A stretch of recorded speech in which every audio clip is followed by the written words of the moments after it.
Drop Duchy is a roguelite that combines the intense visual puzzle solving of Tetris with the thoughtful strategy of a deck builder. In this video, we'll cover 10 tips that will tighten up your gameplay regardless of your chosen faction or difficulty.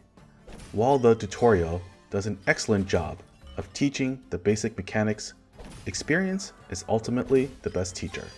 So today, we're going to give you a shortcut and share what we've learned from our own playthroughs. I'm Marvin, and welcome to Buddy Up Gaming.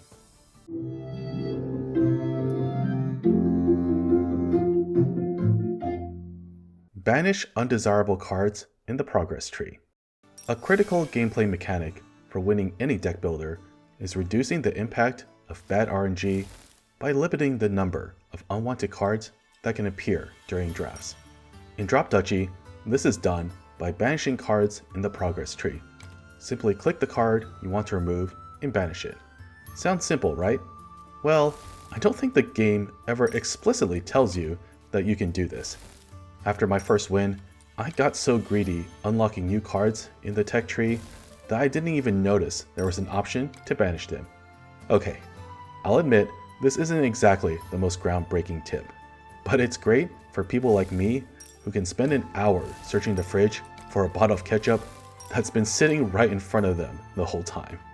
Plan ahead for your resource needs. You'll always need to prepare for a degree of randomness in a roguelite, and a bad run of luck can absolutely end your game. That's why it's important to prepare for anything that is predictable. In Drop Duchy, one of those predictable elements is the terrain progression across acts. Act 1 begins with plains, forests, and rivers. In Act 2, you'll leave behind one terrain type and exchange it for mountains.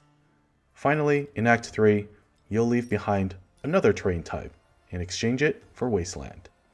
Keep this pattern in mind when drafting cards at locations like the village or university, and when selecting cards at the end of each round. For example, unless you're in a bind and need troops early, you generally don't want to draft a military building that recruits from a terrain type you plan to discard at the end of the act. The same goes for production buildings. Think about how you plan to spend your resources, whether it's upgrading your deck or unlocking additional card slots. If you plan to discard a terrain associated with a resource you'll need later, make sure to draft a production building that can generate that resource well in advance. Rivers diversify resource collection. One way to work around losing terrain resources between acts is to focus your production buildings on rivers. Rivers inherently generate gold, but you can also produce food, wood, and stone using the watermill, sawmill, and river quarry buildings. Sounds a little too good to be true? Well, there's a catch. These buildings require you to create a river network of at least a certain size in order to activate their benefits. That means you'll need to carefully use your available space, your constellation bonuses, and your reserve slot to build the longest river networks possible. If you plan to use a river focus strategy, there's one card you should absolutely draft whenever it appears: Fluvial Guard. This card adds troops to any building touching an adjacent river network, and that includes both production and military buildings. Combining Fluvial Guard with several river-based production buildings and supporting technologies like Strength in Numbers can allow you to build a surprisingly large army by the end of each round. Master the reserve slot. The reserve slot is easily your best friend during a round, and there are several ways to use it effectively. The tutorial explains that you can place enemy buildings into the reserve slot to prevent them from appearing on the board. On difficulties below extreme, this can absolutely save your run if you're facing a particularly annoying enemy building, or if you're worried you won't recruit enough troops to survive the combat phase. Of course, the reserve slot isn't just for enemy buildings. Many factions include unique buildings that require precise placement to maximize their yield. Examples include the downtown building from the Republic or the cairns from the tribe. If one of these pieces appears before you're ready to place it, simply store it in the reserve slot until the board is set up properly. Finally, the reserve slot can also help you peek one piece ahead in the queue. At the start of the round, place the current piece into reserve, even if you don't plan to keep it there, and immediately place the next piece instead. Now you can see one piece ahead. As long as you don't place another piece afterward, you can simply undo the move and return to your original position. Start with the enemy. Figuring out how to chain friendly and enemy troops together is one of the most satisfying parts of combat rounds. There is a lot of enjoyment in discovering the optimal combat order that maximizes advantageous battles and makes full use of technology cards like Strength in Numbers. Sometimes, creating the optimal path requires starting with enemy armies.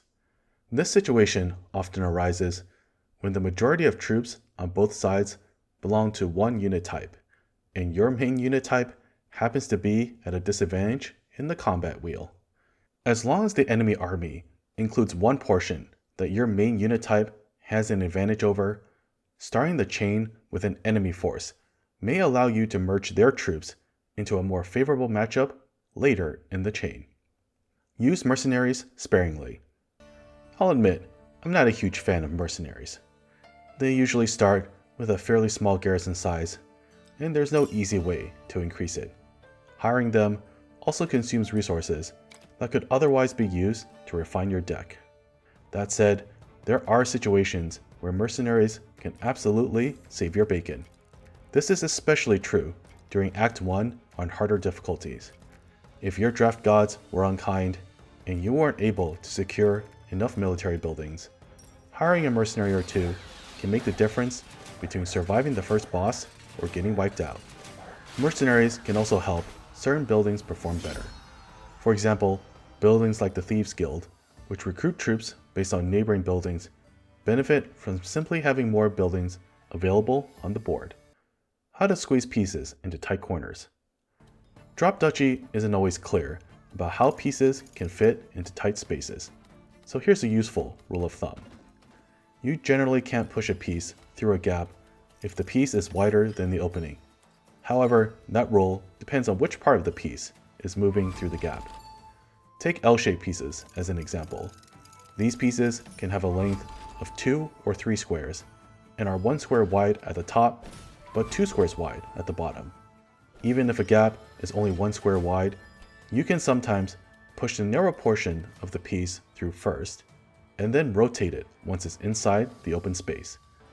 Pressing the move left or move right button while rotating can also help guide the piece into position. Quit the menu to peruse your options. Once you unlock the university, you'll occasionally encounter overworld paths where you must choose between visiting a guild or university. After choosing your path, you can preview available cards across 3 selection categories before making your final decision. But what if none of those options are good? You might immediately regret your choice and wish you had taken the other path instead. Fortunately, there's a way to avoid that buyer's remorse. As long as you don't actually select a card, simply viewing the categories doesn't lock in your decision. If you want to see the other option, you can quit the menu and continue the run. You'll start right back at the fork, ready to explore the road not taken.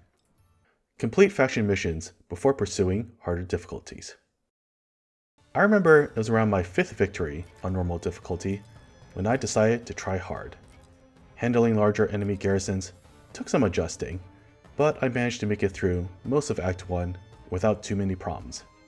Then I faced the boss and got absolutely smushed. Looking back, part of that loss was certainly due to subpar gameplay, but more broadly, I struggled to strengthen my deck at the same pace that enemy garrisons were increasing. Because of that, I strongly recommend completing faction missions that upgrade your starting deck before attempting harder difficulties. Starting a run with a level 2 Downtown, Holy Crusade, or Stone Circle, for example, delivers a huge power spike that greatly accelerates your ability to gather resources and upgrade key buildings. Great run enhancers. Finally, let's wrap up with a few card recommendations that can support almost any run. As of patch 1.2.19, these cards make excellent additions, regardless of faction or difficulty. Military buildings that scale well into the late game are always valuable.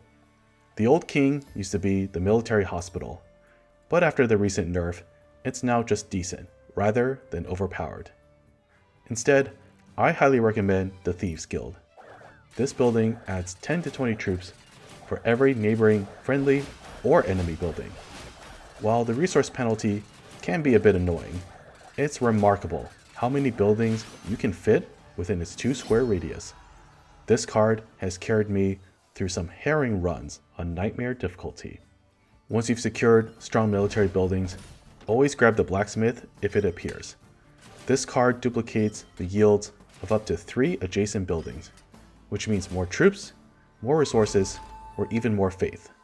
A well-placed blacksmith can easily double or triple your army size.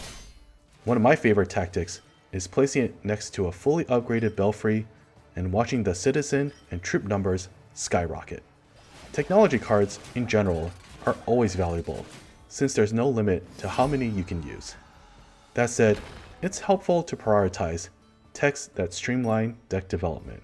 Erudition is a fantastic early pickup, since getting a 4th option during drafts dramatically increases the chances of finding the cards you want. Treadmill crane and printing press are also strong early game technologies that reduce the resources required to upgrade your deck. Finally, if you plan to deploy military buildings that all recruit the same unit type, like the heavy troops recruited by Cairns, then adding the strength in numbers technology can significantly increase your total troop recruitment each round. Drop Duchy features a wide variety of interesting gameplay systems. Learning them all takes time, but mastering these nuances can significantly tighten your gameplay and help you squeeze out a few more victories. With enough practice and experience, it's only a matter of time before you become both an elite strategist and a master Tetris player. I hope this guide helps jumpstart your journey into Drop Duchy. If you'd like to see how these tips play out during a real run, be sure to check out our upcoming playthrough videos where I'll walk through how I prepare and play each faction. As always, if you enjoyed this video, please leave a like and subscribe to Buddy Up Gaming for more family-friendly reviews, guides, and gaming content. Take care out there.